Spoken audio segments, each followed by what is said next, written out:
If you have watched previous videos or if you have read my book, you know that Brooks, in my opinion, makes the best bicycle saddles. And this video is going to be about which saddle to select, how to break it in, and how to combine it with accessories so that you can get the best suspension possible.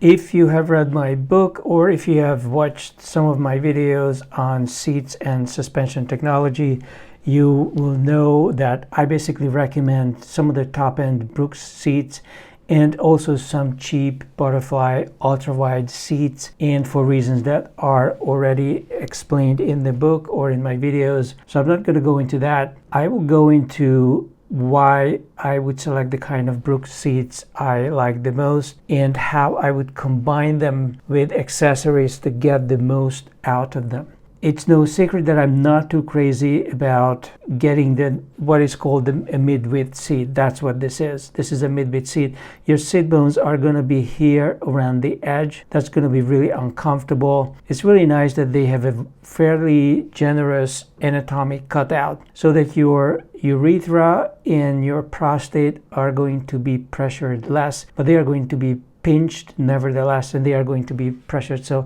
I have owned several of these saddles. They're never gonna work out well even if you break them in, and the only way to break them in reasonable time is using warm water, which I'm going to cover later in this video. And here are some other options. These don't even have the anatomic cutout, so they are less recommended. Plus you are saving a good deal of money here. $160 for a seat with a cutout as opposed to a good deal more, about 30% more for something that does not have an anatomic cutout. Now, if you don't care, if you just want to have something really narrow and you only sit on it here and there, but usually you are sweating and standing up to go as fast as you can and to work out, then this is definitely the most elegant of those saddles. This is not even mid-width. This is a narrow sports saddle, but it's absolutely gorgeous. I would love to see this on my bike, but unfortunately, I cannot imagine doing 40 or even 20 miles on something like this. But some people do. So if you are into narrow seats, by all means. And here we are getting into the things that are becoming really much more comfortable. The B67 is an old classic that Brooks has been selling for a very long time, and it is a wide saddle. So your seat bones are going to be somewhere around here, and the seat is going to very easily and quickly break in if you are using the Proofide recommended by the company, this product. And that's what I recommend that you do. I think you should just follow what they recommend. I have broken some of them in warm water, and I will say more about that. But the problem with this, okay, this is a bit cheaper than the king of the Brooks, but the spring mechanism is kind of simple. You have nothing in the front. In the rear, you just have a single wire and a thick wire. If you really want something very, very good, then you would want to step up to the 33. Notice that this one, the B33 or Brooks 33, has a completely different suspension mechanism. It does have springs, but the springs are much narrower wires, and two of them are braided together to give you something that doesn't just look good. It's not just about the looks. In fact, it's mostly not about the looks. It is mostly about a much more sophisticated way of going up and down as you hit the bumps. And I speak from experience because I've owned all of them. And it has an unusual front attachment. What this thing does is it allows the two springs to act largely independently. So as you pedal, the saddle tilts sideways. It goes up and down. When you press on the right, it goes down on the right. When you press on the left, it goes down on the left. And for a wide seat like this, that's really a very big help, because this is wide and the tilting mechanism is going to make it easier to pedal, even though you have to deal with the width of the seat. So it goes up and down, depending upon where you are putting more pressure on the saddle. It is a beautiful job, as you can see, and this front part, this gigantic front mechanism is not something Brooks incorporates in most of their seats. So this seat is $250, If you're going for something cheaper, then you're not going to get that. It's going to be basically a rear yo-yoing action, and the front is not going to have that tilting action. There are some other bigger seats that have this tilting mechanism, and you can see from the front that they have it. And this is for extra heavy people. The rear springs are really very bulky, but less sophisticated than what you get from the B33. So you're not getting this braided, fine kind of a spring, but something much thicker like the cheaper saddles, but you have two sets. You have an upper and a lower level for these spring mechanisms. So this is about, and I will say a few things about this other seat, which is also very interesting. This is as wide as the B33, but it does not have much of any spring mechanisms under it. And that looks really good on some of the bulkier seat posts, such as the one I am using, which is the Cane Creek.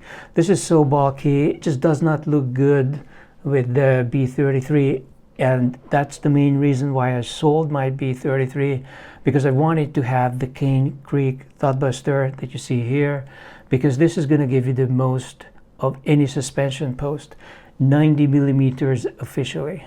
So this is the B33, and this is what it looked like on my bike. If you have a classic design like the Brompton, I think it looks absolutely gorgeous, especially going with the rest of the silver, shiny silver, that is the color of much of the bike. But even if you have a black bike, it would still look great with black leather especially.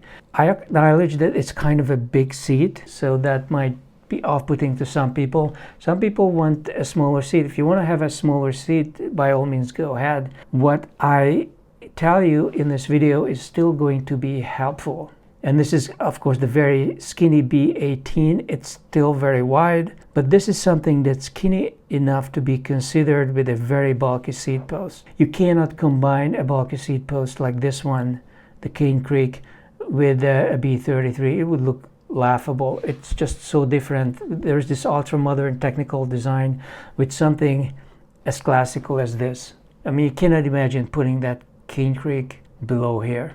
Now, what can you put? So if you are going with the 33, which is the fanciest, the most comfortable seat sold by Brooks, and I would argue one of the most attractive ones as well, you want to get something that doesn't really stand out. You don't want it to look too different from a simple seat post like you see here.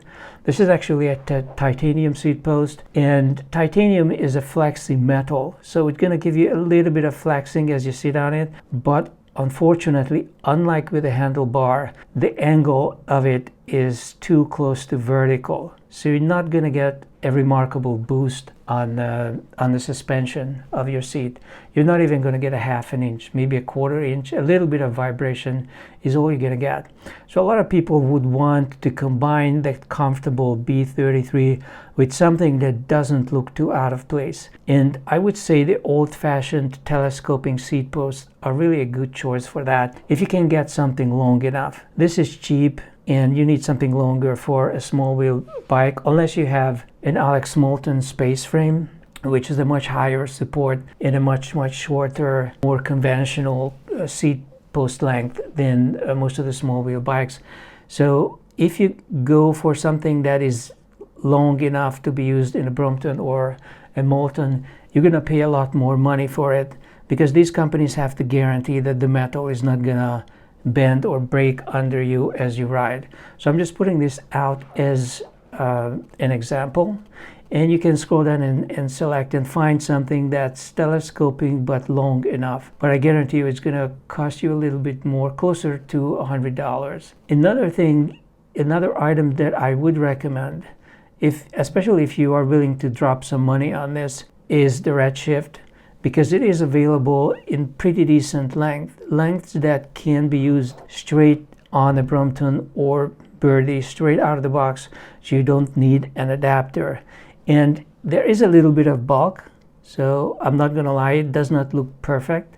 I mean, if you imagine putting that in there, yeah, it would look like a little bit bulky, but not too bad. It doesn't look as bulky as this thing. So I'm putting a link below for this one as well, and I do recommend you check it out if you are going with a bulky seat, whether it's the B33 or anything else. The way it it goes up and down. It's kind of in a tilting angular fashion. So the suspension travel is rated at 35 millimeters, and it's not exactly a yo-yoing feeling. It does have a spring in it, but it's a little bit better than just a telescoping seat post. Finally, I should say a few words about braking in a Brooks. Some people have recommended that you soak the saddle in warm water. Well, I have done this and it certainly does work, but I don't recommend it. Number one, a lot of the ink in the saddle is gonna come out into the water. I'm not even sure if warm water is the best idea. When Brooks makes these saddles, they do use a warm water bath to shape the leather. All of your Brooks saddles have already seen water. It's just that soaking them again once they have already been dyed is not going to be good for the dye, because a lot of it is going to come out and your saddle might fade a little bit. Although Brooks products are of really good quality and it's not going to fade all that much, but why compromise an excellent product, especially something that costs a lot of money? In any case, if you do go this route, don't follow what this video says about putting on a dirty old pair of jeans. What you need to do is wrap the saddle in a shopping bag. The plastic is going to protect whatever clothing you happen to be wearing, and it's going to keep the seat moist as well. But I warn you, if you ride like this to brake in the saddle, it's going to break in like crazy within 10-15 minutes. You have to jump off literally every 5 minutes and check to make sure that you don't overbrake. This overbraking is perhaps the most important reason why I don't recommend using water or even using any kind of oils, anything that Brooks does not recommend. If you're sitting on your sit bones, the sit bones will press down and they will break in the saddle within a few weeks, and you're not going to have to worry about overbraking. Use the Brooks England Proofide recommended. It's an excellent product. I actually use it on my shoes. I have a piece of leather seat, a designer seat from a famous designer. So the few leather products that I do have, I do use Proofide on. I don't even buy any kind of shoe oils or greases, because this product is just very high quality, just like everything that Brooks makes. So I recommend that you do that, and you will not have any problems. Your sit bones are gonna fall well within the edge of the seat. So just like in my case, you can see that, you can see one of the sit bones here, you see the other one over here, and you see a ridge in between, and that's the loin area. So it's just a very comfortable seat, very easily breaks in without you soaking it in water. This is all I have to say about suspension for the seat. I'm going to give you links to my seat video. I've done several videos on both seats as well as seat posts. You should check those out, and check out my book as well. I detail everything, not just the seat, but everything else I've done for my bike to ensure that it has the best suspension possible. I'll be back.